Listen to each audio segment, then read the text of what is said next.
Несоодветно складирање, недоследни известувања до комисијата во Министерството за здравство, нецелосна документација за продажба и трансфер. Ова се дел од причините што 6 компании за медицински канабис останаа без дозвола за работа. Речиси половина од досега контролираните фирми работеле непрописно. Меѓу нив и фирмата Алфа Фарм вмешана во наркоаферата со шверц на марихуаната од Македонија во Србија. И покрај постоењето на низа неправилности, комисиите кои требало да контролираат не вршеле редовни контроли, потврди министерот за здравство. Проверките во овој бизнис почнаа по аферата со шверцот на марихуаната и откако владата наложи да се извршат контроли.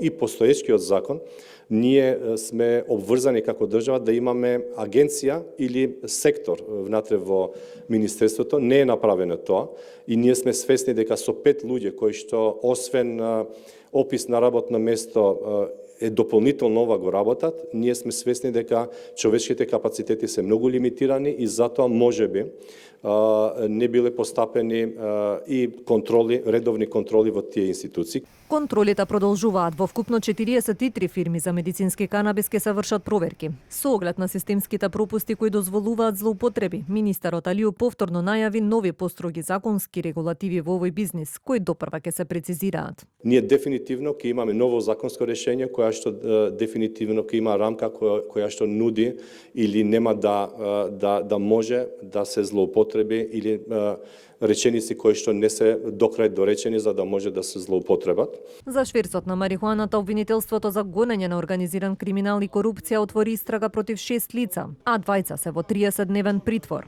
Предметот беше оформен откако во Србија беа откриени 5 тони марихуана за кои тамошните власти излегува со сомнежи дека потекнуваат од Македонија.